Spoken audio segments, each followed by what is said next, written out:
Thank you very much. It's lovely to see so many of you attending. We're talking today about Inside My Teens Online World. At Cyberlight, we work in cyber safety from children from the age of 7 all the way to 17. And we conduct workshops that are student facing and also parent and teacher facing as well. This actual workshop you can do with your teen in the room. It'll be interesting if you want to have these conversations and really open up that conversation. You do not need them in the room either if they're still asleep or they're doing their homework. Please continue to let them to do so, as we will get as much out of it yourself. So what I'd like to cover today is social media, cyberbullying, and online safety in general. At Cyberlight, we really focus on 6 key areas that we believe all children should know about. If you've been to any of our talks before, you'll understand that everything is structured around our children being aware of these topics. And we make sure that we grow the conversation as the children grow up as well.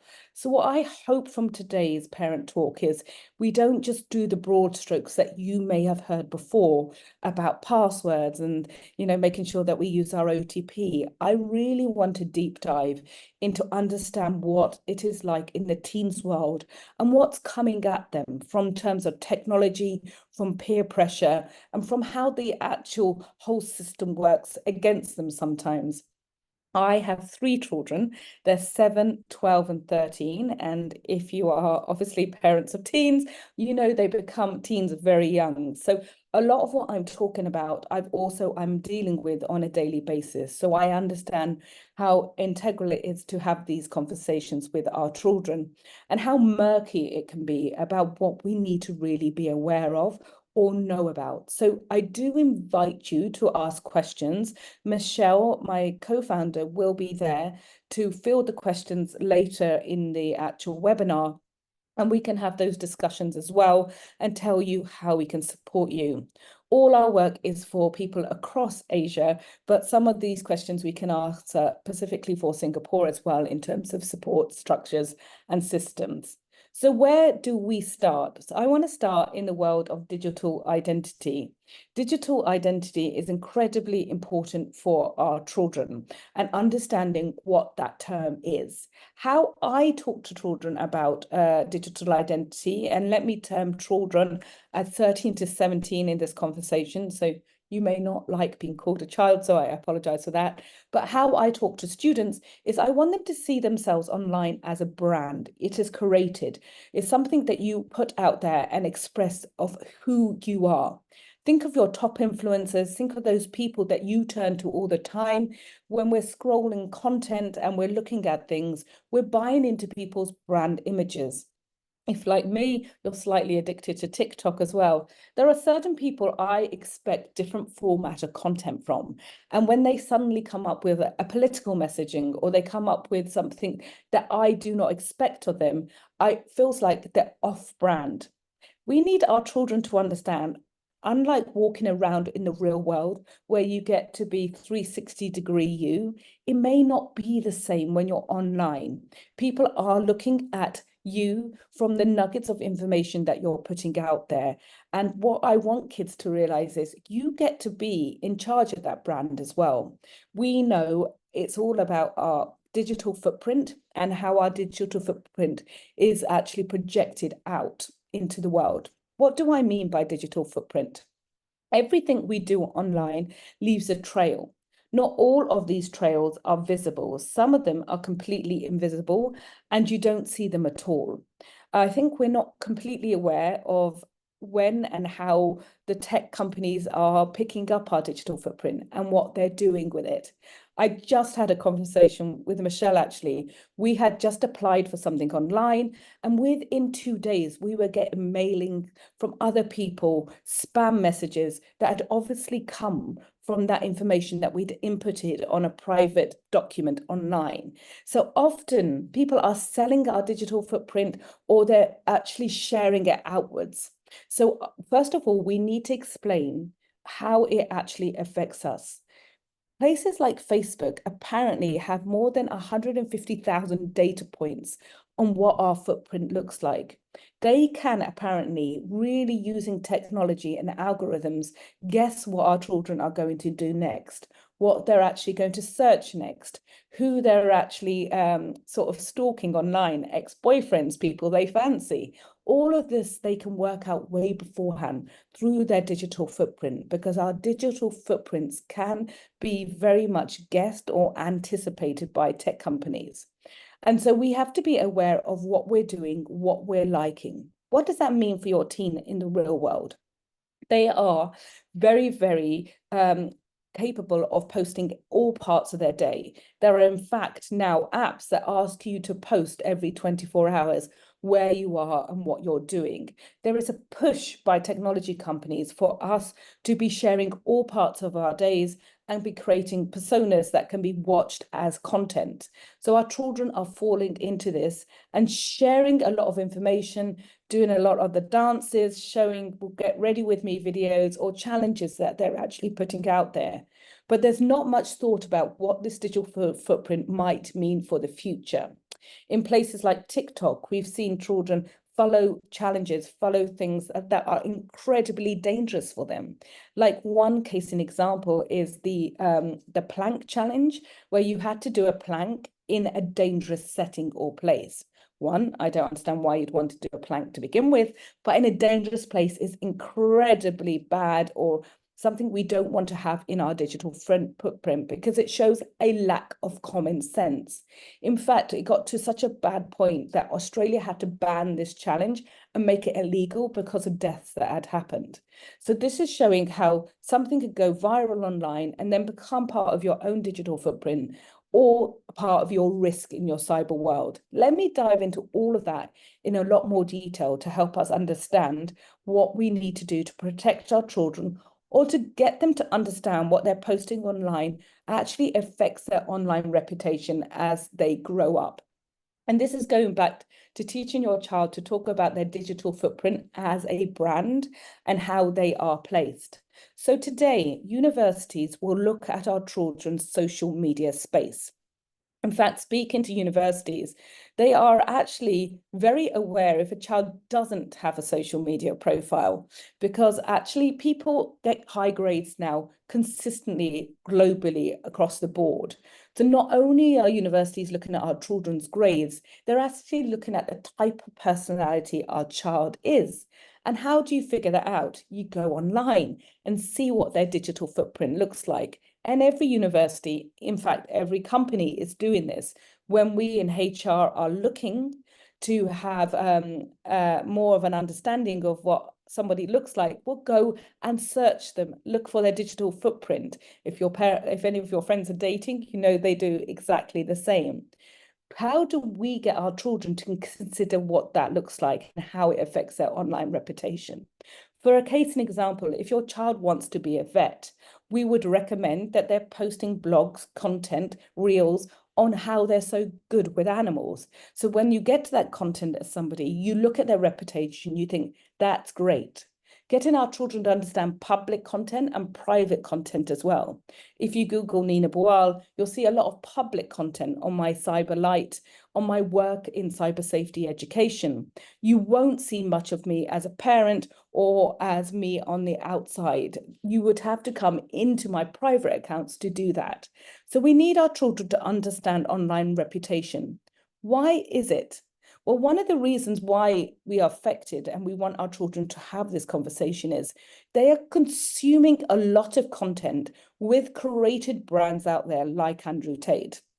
Andrew Tate is somebody that we in cyber safety community, or in many communities where we are educating children, really see him as the fear factor, or the person we don't want our children to be viewing.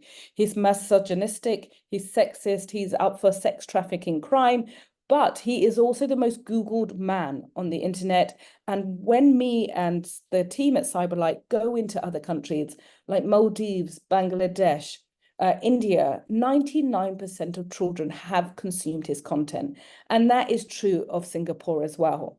The consumption of his content and consumption of his brand has actually affected how children think online, and have affected what their value system is and what they feel. So we also want to look at the digital footprint and how our children are actually affected by what they view and who they view as well. So not only do we need to have a conversation about kids, what is your digital footprint? Are you critically thinking through what you're posting online? We want them also to have the conversation of what about others people's brands online? What do you think they're doing? Why do you think they're doing it? And what messaging are they putting across to you?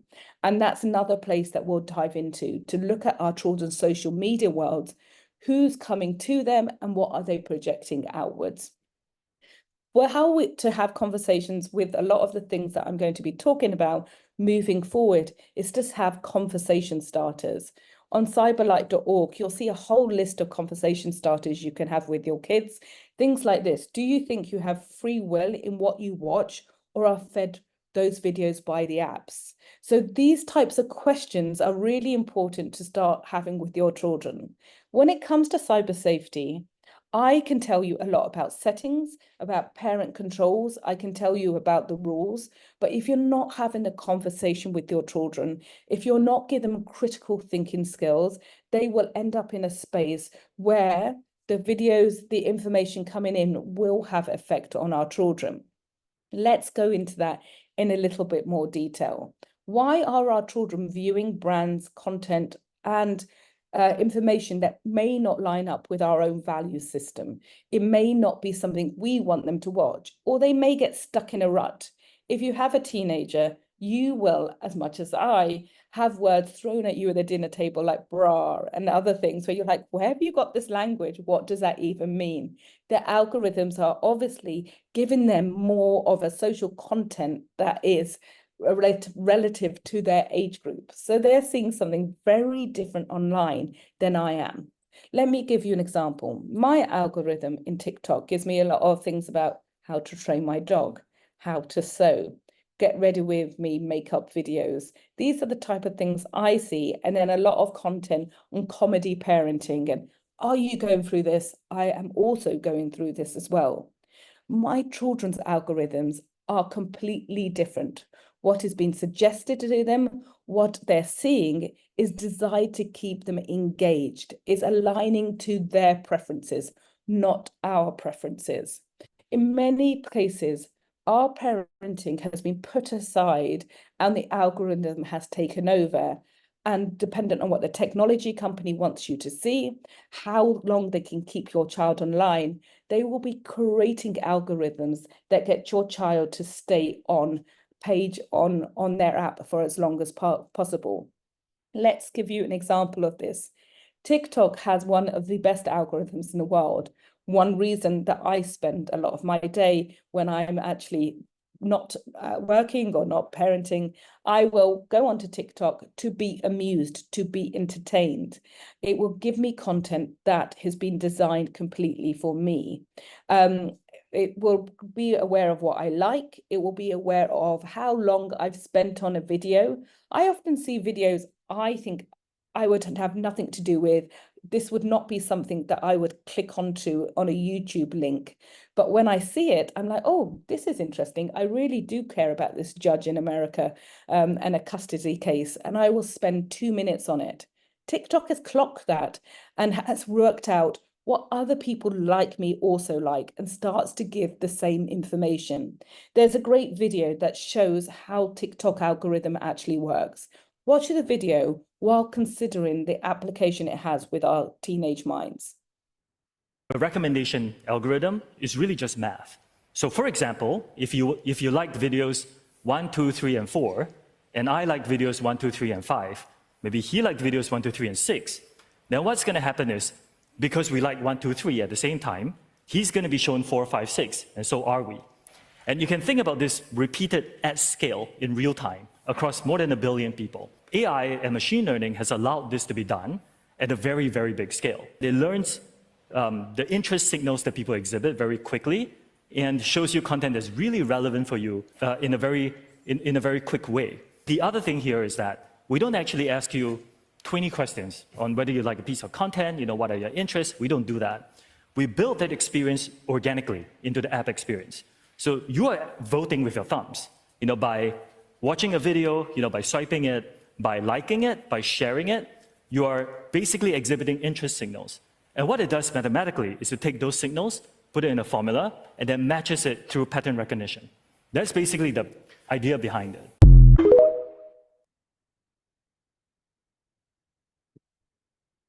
So it sounds incredibly simple of how they do it. But why should we worry about this? Because you end up in a filter bubble.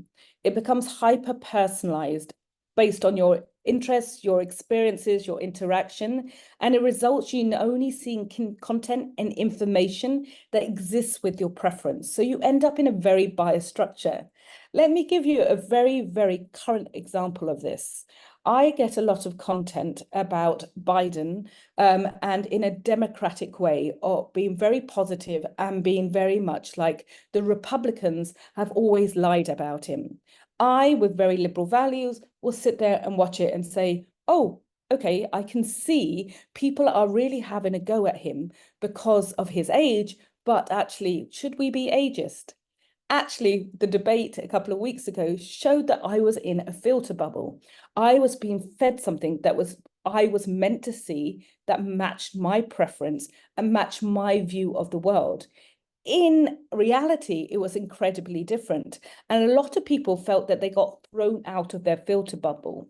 Let's bring that actual idea back to our children's spaces. How do they end up in an algorithm or a filter bubble that could be dangerous for them?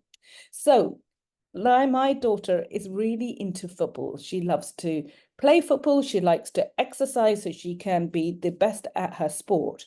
She may go over to look for healthy recipes, like a green smoothie recipe. She will end up in an algorithm that keeps recommending content and learns her preferences for football and for healthy recipes. That healthy recipe is where things get incredibly dangerous.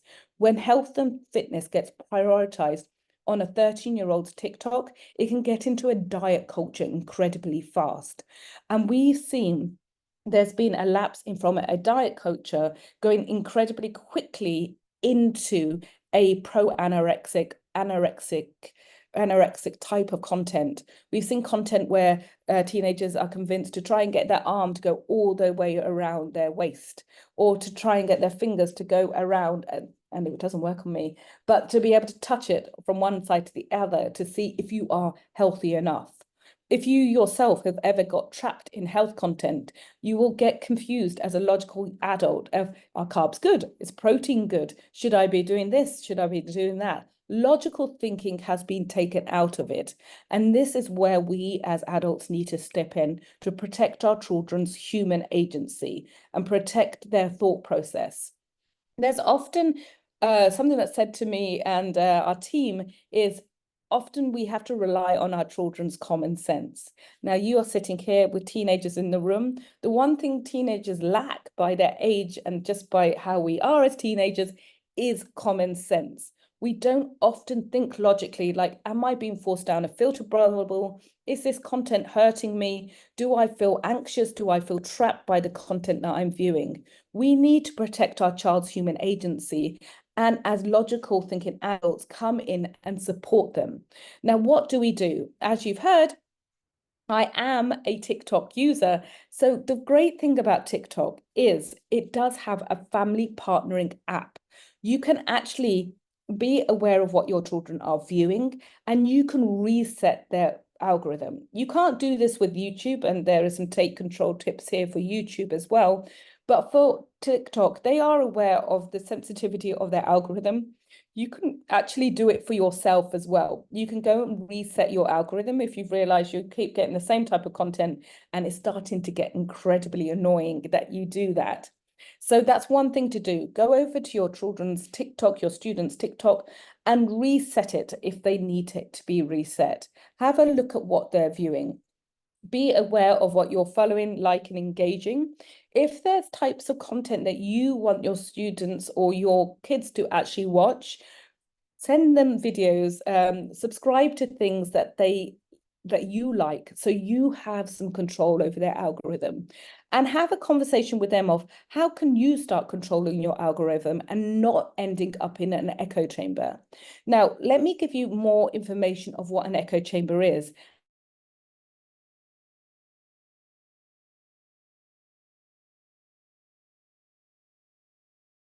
Are we being forced by technology companies down echo chambers we may not want to be in?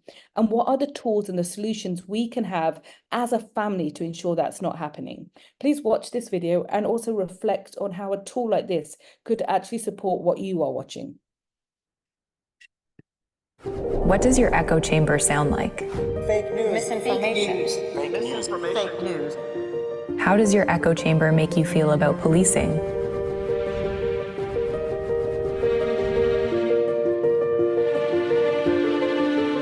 Or immigration?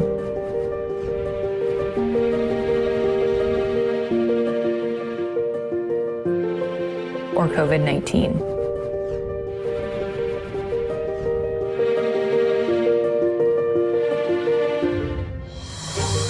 Online news and ad-driven algorithms have made it profitable for news organizations to embrace a position on the political spectrum to appeal to specific consumers. This mode of political influence, where partisan media is incentivized to ignore stories that don't fit the narrative, is one of the most dangerous threats we face as a society. If we continue to live in separate realities, how will we come together to solve common problems? Ground News is the world's first news comparison platform with a database of more than 50,000 news sources.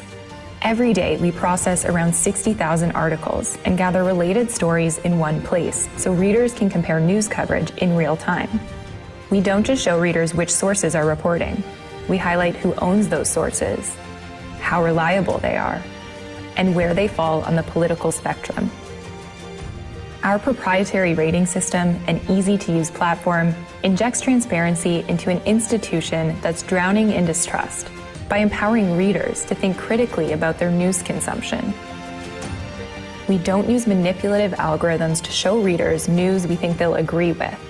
In fact, we go out of our way to show them news they might be missing.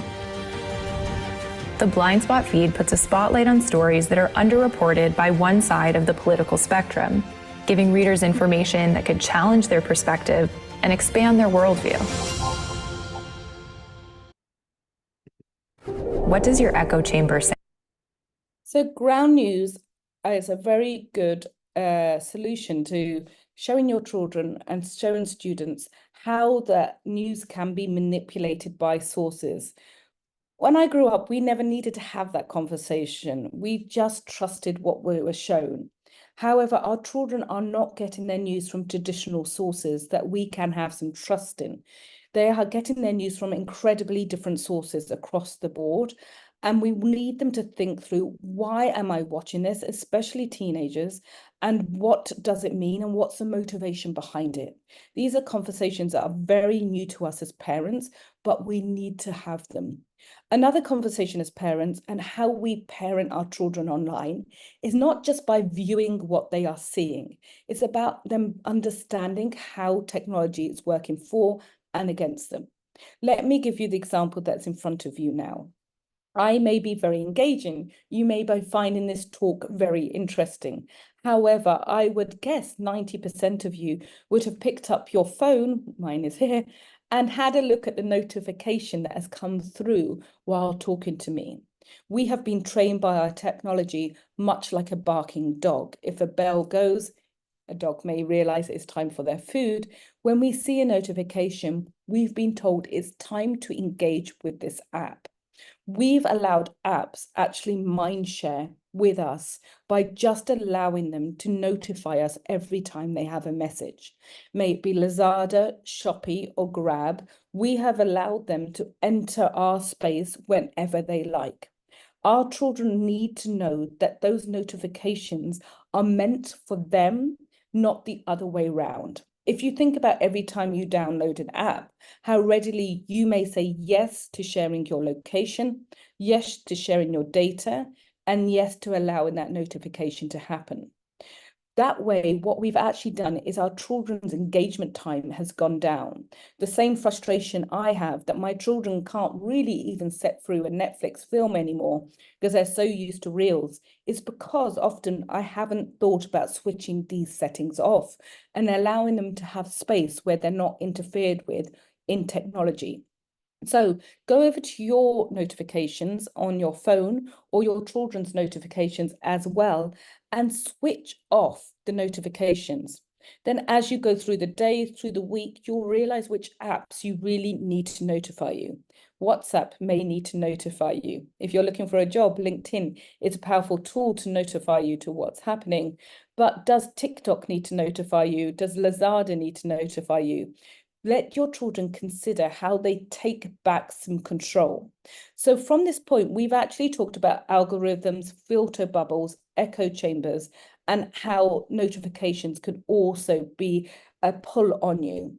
At cyberlight.org, we have a lot of free resources, lesson plans, and exercises you can do with the kids that will also give you a lot more critical thinking. It's all free for you to use. It's all open to be utilized. There are some great things you can do there to really get them to understand these points. Once you know these things are happening, once you see them, you can control them. But if our students aren't aware of them happening at all, there's very little ways they control how technology is keeping them online for an incredibly long time. As a parent of a teenager, and we are in our summer holidays at the moment, one of my biggest concerns is screen time. When they are bored, they are quick to go and find their iPads.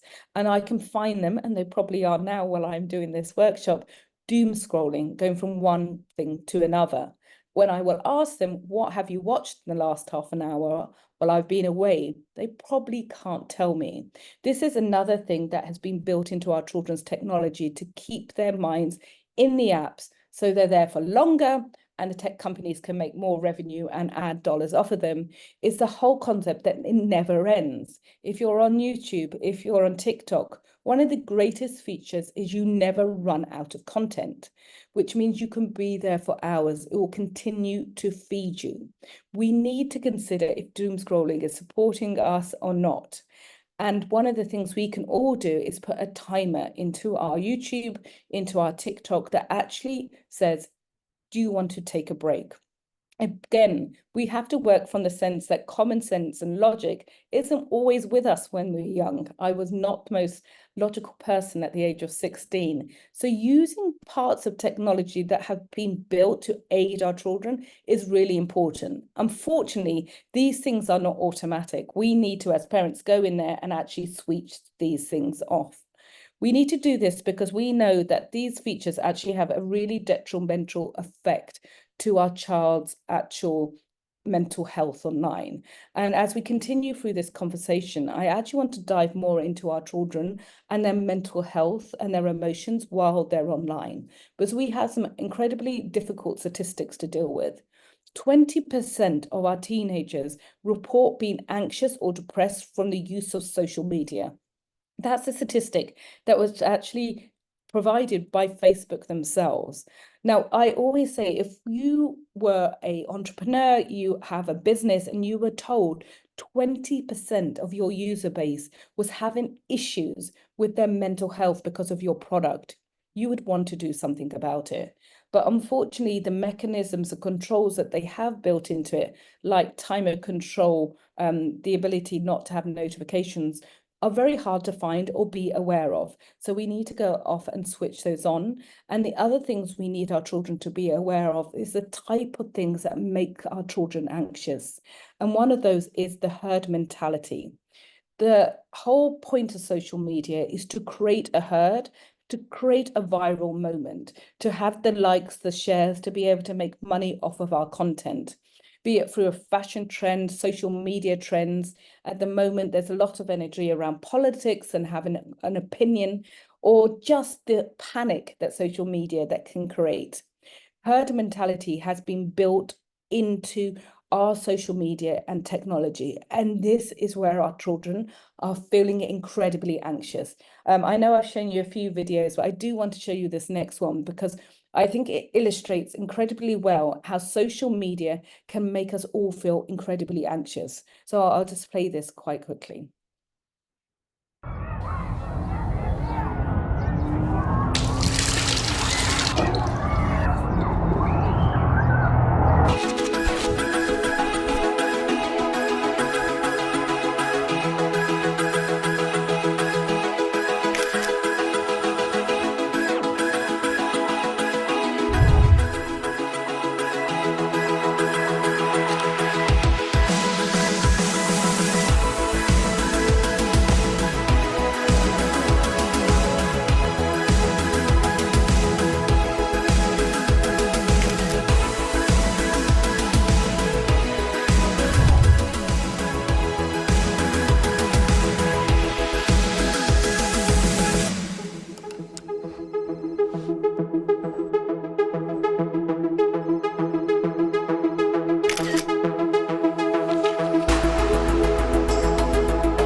So you can see how that can readily happen. I online on my Instagram I have a private account in which I am succeeding. My house is clean. I'm a great mum. I cook great meals. My reality is my house is a mess. I shout at my children. I've created my own social media and projected what I want people to see. Now, I am a grown adult in this space and I am doing that. So you can imagine the intensity on our children. In fact, one of the statistics that I think is wild is the average number of photos our girls take before they feel confident to post a selfie of themselves online. The average number is 99. They take 99 photos before they get the right one that they feel they can put into the outside world. The anxiety around that is just a lot. How can they take control? So some of them, again, are the features or understanding how the technology is working. Let me take you to the world of Snapchat. Snapchat is still an incredibly successful and popular tool that our children love to use for social media. They are more likely to be speaking to each other on Snapchat than they are on WhatsApp. It's something that is, if you've been in there, bright, entertaining, emotive, and it's been designed for their worlds. However, there are many features that can cause anxiety with our children that I want you to talk to your child about. One is the Snap map. The map will let you know where your friends are and what they're up to through the day. As I always say to the students when we go into the class, are your friends anywhere where you don't expect them to be? Are they suddenly in a really tropical location? No, they're probably at school, they're probably in tuition, or they're probably at home. The map is not actually a tool that's created for you at all. You can ask your friends where they are. The map is created so Snap knows where you are, so that they know what you're doing. They can ensure your algorithm and your echo chamber is working for you to stay on the app for longer. The map is not something that is actually supportive. Along with the actual technology of the streak. The streak is something where if me and Michelle are talking to each other on Snap, some magic formula in the background decides that we have a high point streak, meaning online we look to be BFFs. But if I and you are on Snap and we haven't talked so much, our streak will be lower. So when it comes to actually that her mentality and wanting to be popular, we are always fighting for a good streak to show we're all friends with the popular people. I've had incidences where I've heard children say, oh my gosh, I'm going on holiday, but what will I do about my streak? I'm leaving my phone at home. I've had to ask my sister to go in and make sure my streak is up to date. We've had children wake up in the middle of the night. This feature is no longer then working for the children. Actually, why would a Snap streak actually benefit our children at all? We need them to critically think through that. Also, the ghost mode. Snapchat is known as the sexting app. It is known for where people are sending their nudes online. And that's because it has the ghost mode. After 10 seconds, my picture will disappear. And if I try and take a screenshot of it, there will be a noise. However, there are many, many ways to capture that picture. And in every school we've been to, there has been an incident when an inappropriate picture has come out of Snap and gone out and become viral, causing emotional harm to many people. This feature, we need to talk through why. So some of the critical thinking questions before you hand over Snap to your children is, what's your favorite feature in Snap? Ask your children to think through what they're utilizing these tools for. Is it for their benefit or is it not for their benefit? Has your friends had any negative experiences on Snap? And I asked this of my own children when they wanted Snap, they still don't have it, is, can you tell me any negative experiences? And if they say no, I won't give them Snap, because I know they haven't had a conversation about it, understood what's negative about it. I need my children to know the bad things in their social worlds. So when it comes, they know what to do. And once they can, I want to understand, what would you do if you were cyberbullied? If somebody sent an inappropriate picture, if something happened to you, if an anonymous message went out about you, how would you combat that? Have the conversations of the worst case scenario so they're ready for it and they have the tools and the knowledge to know that they can come back and have a conversation with you. Moving forward, and as with all our webinars, they move swiftly as there's so much I want to tell you, and know that an hour of your Saturday is incredibly important. The world of YouTube, another place that I spend my time when I'm in my digital space, as probably do all of you. And if you are sitting here in Singapore, you will be well aware of the adverts at the beginning, where I can get rich quick, I can buy property in Singapore, I can do crypto, that I can go to Malaysia and buy property. There are an incredible amount of ads that are spam or scam ads, and I get frustrated. Why, as soon as I log onto an authentic tool like YouTube, am I being bombarded with things that are a scam in my eyes? They make YouTube $31 billion on advertising. 15% of that is on these spam ads. So you can imagine fighting that is a lot of money and not the benefit of YouTube. And that's why we continuously get these type of things. Now, we are not the only people getting scam or spam advertising. Our children, and I can tell you, going to secondary schools, I have heard so many students say, I don't really need my education. I'm going to get rich on NFTs. I'm going to get rich on crypto. I'm doing this course. I'm going to Hustler University. This whole concept of being an entrepreneur and getting rich really quickly. If you are teenagers out there watching this, I'm an entrepreneur. There is no getting rich very quickly in this business. It's incredibly hard work. But the content they're consuming has been created so that people can make money from the mind share of your child, not having to do the hard work. Now, I've given a very local context here of a guy called Brad Go, who set himself up to be a crypto king, somebody who'd made millions of dollars in the crypto world. And he'd really created a whole role around this.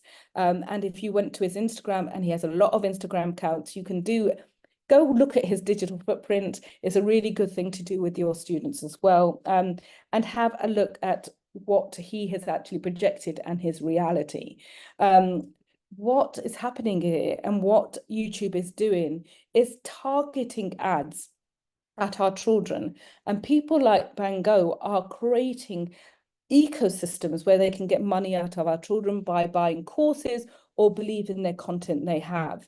How they're doing this is they're building content that is just like your child. My child of 16 really wants to get rich, stay at home and have a remote place in Bali. I'm just like you. They are creating a whole content is like, I know how to get you rich. The haters don't know. So don't listen to them, listen to me. I can definitely get you where you need to. And backing up with less testimonials. If you watch those YouTube videos at the beginning, they'll be full of people who will tell you, oh yes, this worked for me. You just have to go on the same journey. Show your kids these videos, show them these tactics and say, do you think these tactics have ever been used on you? Have you been told, if you don't sign up to my course, if you don't buy my product now, it's just going to run out? I'm only building this crypto world for you. I'm only building this NFT information for you. And be aware, Is it being targeted at you? And you'll find a lot of this is being targeted at our teenagers, and they need to be incredibly aware of the scams that are out there. So just wrapping up on this point before we go into a bit more about cyberbullying, understanding our digital footprint is really important, and the misconceptions around privacy. We need to be really aware of the data that these apps are sharing and the information that they're putting across. In the case of Brad Go, he put across all this information, and it just took a few clicks, and I found that people had managed to see that his digital footprint had was infiltrated, and we could see that he was completely lying about everything he was doing. It's a really good exercise. Please do go off and try that with your kids as well. I'm now going to step into cyberbullying. Feel free to put any questions in the question box, and Michelle will give them at the end about all the information we've talked about, digital identity, and how social media is working for our children, and those tips and tricks that we've given you.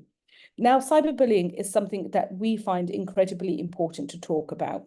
People are being out there and are cyberbullying, and the top reasons are because they think it's funny, they think it's just an expression of who they are, but the statistics are showing it's an incredibly dangerous thing that's happening. 60% of our children in Singapore are being cyberbullied. 60% will either be cyberbullied or have been cyberbullied. That is a stat that is climbing upwards. It staggers me that it can climb up from there, and that we're not doing large, big things to make this go down. I do not want to be in a community or society in 10 years' time where cyberbullying is the norm, and it feels like we're already there. 2 in 5 of our teens have had name calling, have had rumors spread online. Much of the cyberbullying that we see happen here is peer on peer. It'll be somebody in the classroom, it'll be a gang of classmates who are targeting one victim. 23% have been sent threatening or aggressive messages online. So it is a real problem. The psychology of why it's happening is people do not feel accountable when they do things online. They feel they have a right to be aggressive. A lot of the spaces online have become communities where you're allowed to assert your opinion that you cannot do in the real world. A case in point and an example I give very often is if I walk to the MRT station wearing my best clothing and it's slightly gregarious, nobody will come up to me and say, "What are you wearing?" But if I post it online, that whole concept of social construct of don't be rude disappears, and people can post, "I don't like what you're wearing, it makes you look bad." And actually, if you ask a teenager, they are often confused if that is not allowed. The thought is, if you post it online, you're open to comment. We have not given the same community message that if it's posted online, we should still have the same manners, and we should still stay by our value system that we have in the real world.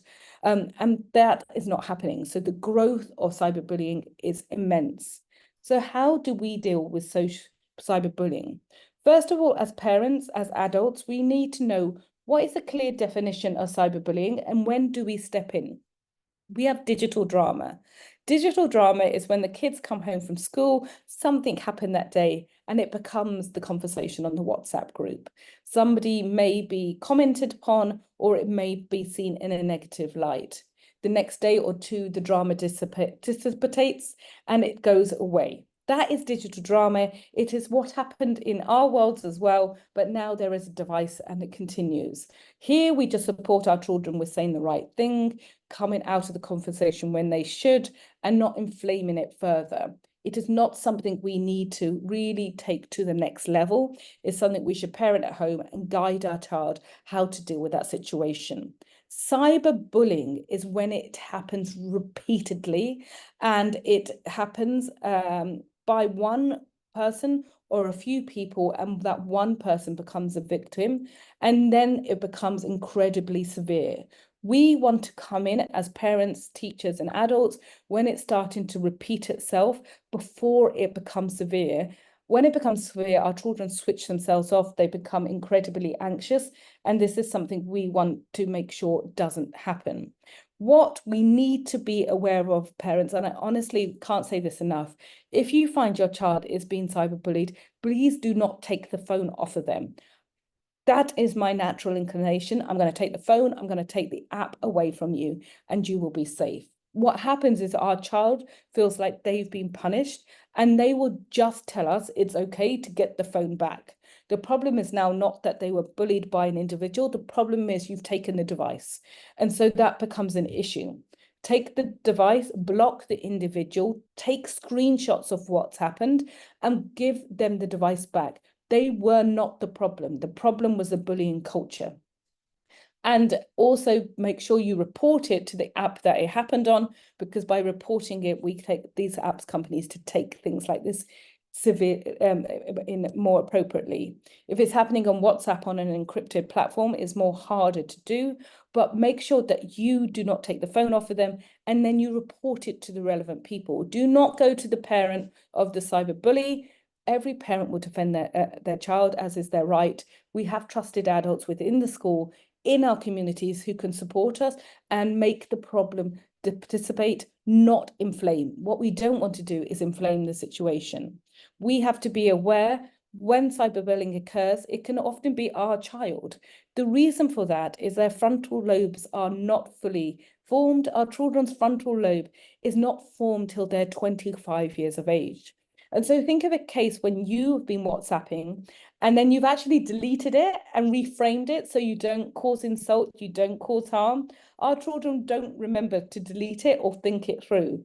They have a destructive element. So also when your child has been caught cyberbullying, it is not because they're evil or a nasty person. It's because they haven't had that logical thinking power, and we need to build that back into them. So often we as trusted adults, as teachers, have to go back and say, did you know this caused harm? Did you know what was happening? And what you'll find after a lot of reflection, most children don't want to be mean or nasty. They just got caught up in the technology in the process. So something to be aware of. And while we're talking about cyberbullying, I want to take a step also into sexting and into sharing of images.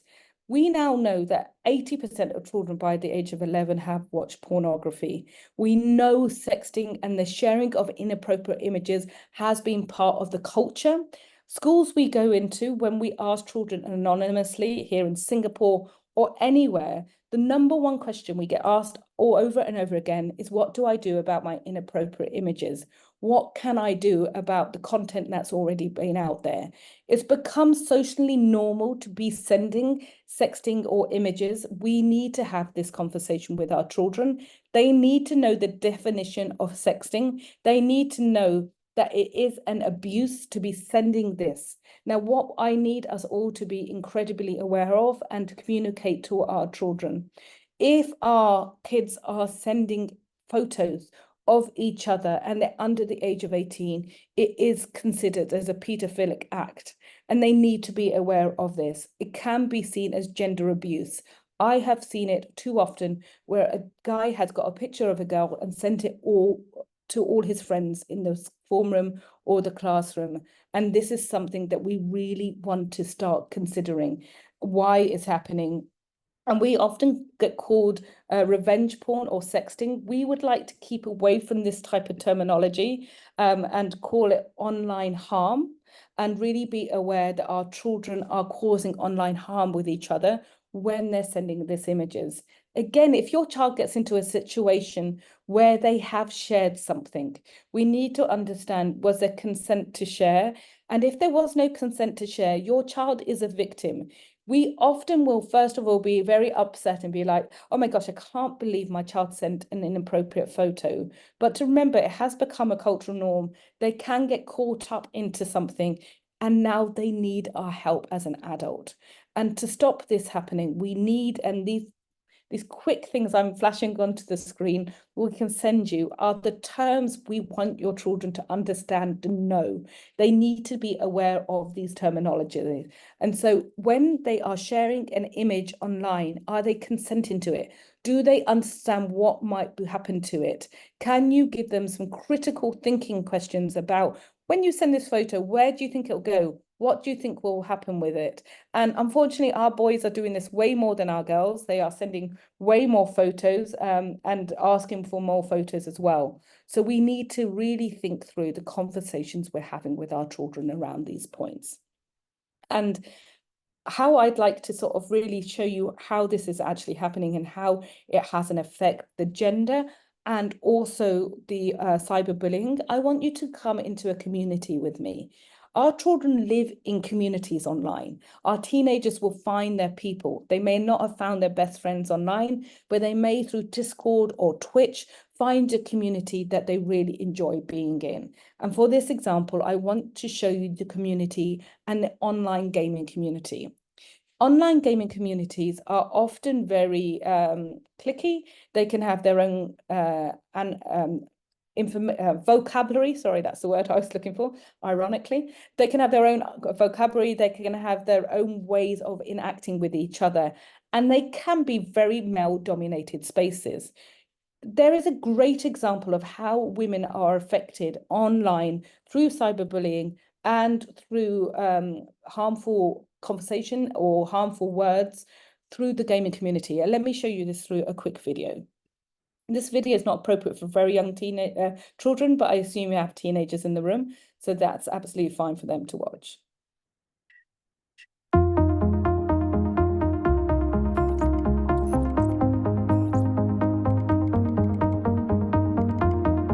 When I started making videos, I already knew people were gonna give me shit for like my voice. Back when I gamed in high school, I didn't use voice chat because if I did, I wouldn't be able to compete. As soon as people figured out that you were a girl, like they just jumped on that. Instantly.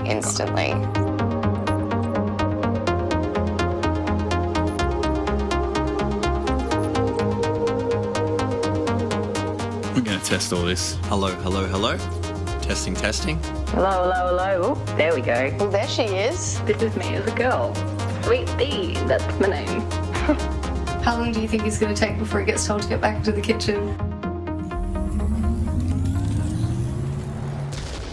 You guys got a microphone? You guys got comms? Anyone got comms? It's the uncomfortable, like, silence. I've never had people not respond to me before. I just had 2 people leave. Oh. I'm searching again. Where should I go? Just shut your mouth. Oh my god. It wasn't even 5 seconds in. Hey guys. Well, that was smart. What? What's wrong?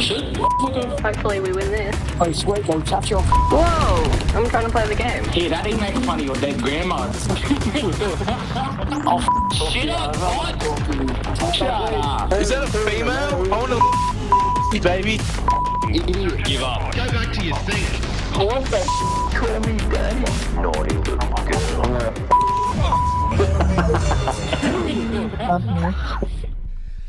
Oh, man. It's rough, isn't it? So you can see what we're looking at there. I've been told by gamers in Singapore it can be incredibly the different way, where people will see that women are in the game and try and support them and act as a brother. So it's not always bad, but I just wanted to show you what we really always mean about making sure our children are ready for being part of online communities. We need to educate our children to speak better to each other, to communicate better, to be inclusive, to be diverse. We have these conversations in the real world, but we don't talk to our children about how they communicate in the online world. And that often allows them to allow their egos or their id to play out and just be okay with saying anything they want to say. Make sure your children are aware of microaggressions, of things that they shouldn't be saying in these spaces, and that they cause as much harm as being on their offline spaces. And that's really important conversation that we have with our children. So to leave the conversation today, I want us to be aware of how we can be positive online. We can call out sexist behavior. Our children have the right to report and block. Every app they're on has the right to report and block, and that's very important that they do so. And to check our own behaviors and our own microaggressions. Thank you for listening for me today. I actually want to pause here so we have time to have a conversation and to answer some questions as well from everybody. So if you do have any questions, please do feel free to put them forward now. Michelle is back on the screen and ready to answer anything that we do have in the last 5 minutes. Great, thank you, Nina. I'll let you take a quick break. Nina, if you don't mind skipping forward to slide 56, then we can kind of have that landing slide there as people think about their questions. There were a couple of questions throughout the session that I have responded to just by text. The main one that a lot of people will ask us is if this webinar is going to be shared after the session. So yes, we will post this on YouTube and within the next week or so. Please like and follow our YouTube channel. I'll do a little plug here. We have a lot of our past webinars of other parenting topics like online gaming. There are webinars for around AI. How do you deal with AI and talk to your children about using AI tools? And there's loads of good stuff there. So please do check out our YouTube channel. We are Cyberlight. And we will also just send out a follow-up newsletter within the next week or so to share the link with everyone. While kind of we're still waiting for a question or two, if anyone has anything, the screen in front of you here is our website, cyberlight.org.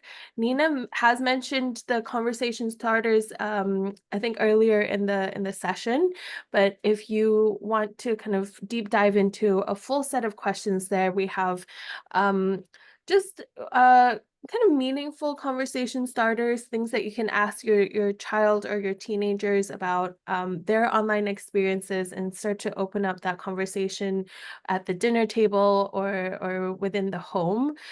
Sometimes we hear that parents have a difficult time connecting with their teens, especially because the teenage world is so closed off to us as adults, and we might not know what is going on there. So we have loads of tips and resources for you to kind of have a look at in your own time.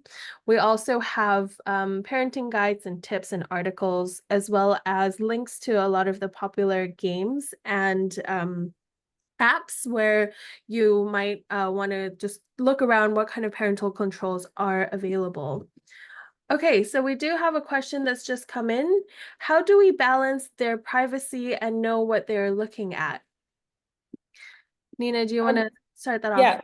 Yeah, that's a great question. So it depends on the actual app that you're on, and it depends on your child as well. So in terms of privacy, if you feel that your child is in trouble, they're displaying different types of behavior around their technology, or you feel that they may be in some type of problems, I feel that you can sort of come across that and not have that privacy and just check they're okay. We've heard from children, they actually appreciate it when it does happen. The other thing to do is just to have those critical questions, and have conversations around their online space as much as how was your day? It should be, how was your day? Oh, what's not new online? What's a new challenge? Make that part of the conversation. And then if they start to not have those conversations with you, you know that there's something wrong. It's always about keeping that open with teenagers, because even if you do go into their online spaces, they know how to delete things. So we don't often always see what we think we should be seeing as well. So that's the real only way to really know what any teenager is thinking. And as I have teenagers, I also know that's incredibly difficult as well. Yeah, I would also just like to throw in the idea of a trusted adult. So when we go into schools and we talk to children or teenagers, we tell them, if you encounter something bad, go to a trusted adult. And we say that not instead of parents or guardians, because we recognize that as a teenager, sometimes it's very awkward or you feel like you might be punished if you go and talk to your parents about something that's happened online. So in that case, if you do know your child or your teenager's trusted adults, it's a good idea to have that relationship with them and say, if my child comes to you with any problems, please let me know, or kind of establish a system where they could report it in some way, but feel like it's a safe space. Okay, we have 1 minute left. Effie has asked if we provide one-on-one coaching for parents and their teens. Nina? So we don't provide one-on-one, and that's not something that we do, but we do have people, so please do contact us through the website that we can recommend you to. What we tend to do is provide resources and tools that you can use to engage and prevent cyber safety issues happening, but we do know people who can support you after that. Okay, there's one last one, and I do want to address it because I think it's a really important one. My teen seems to have difficulty putting their device down, always saying that they're chatting or checking out each other's status. I think this behavior is not healthy. How do I address it appropriately?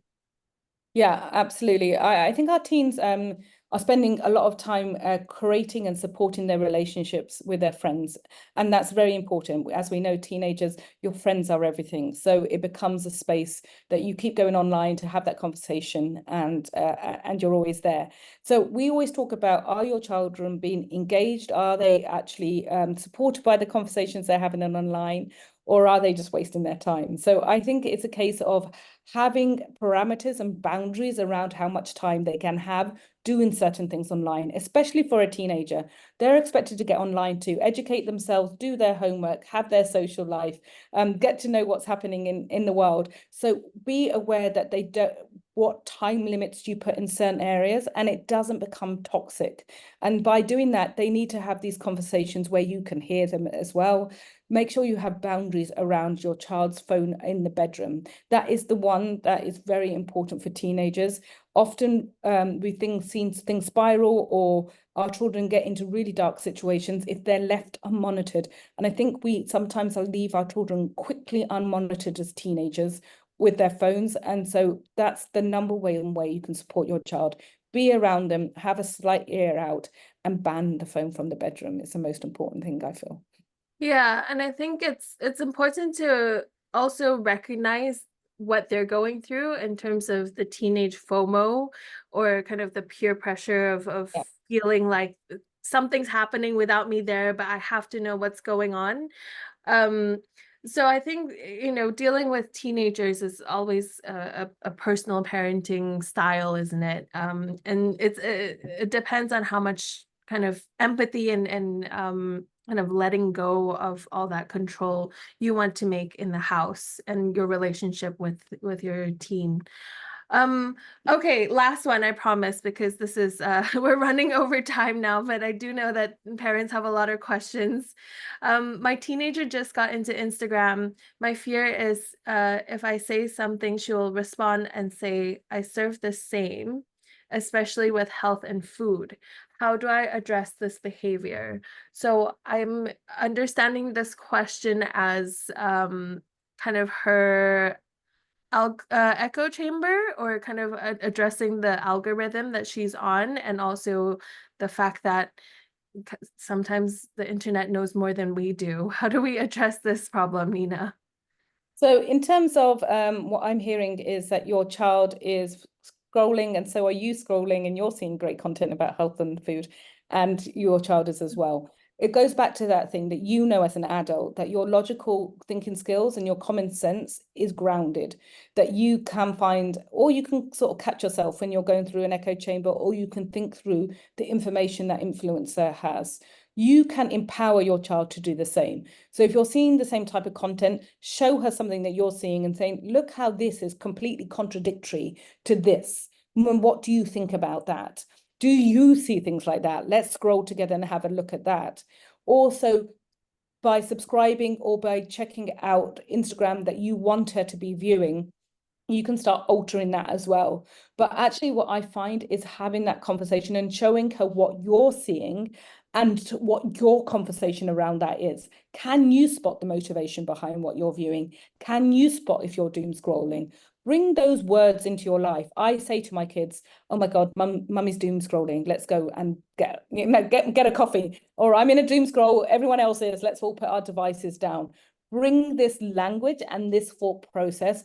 Do you feel like we're in an echo chamber? We're saying exactly the same thing. So bring that all into your real world.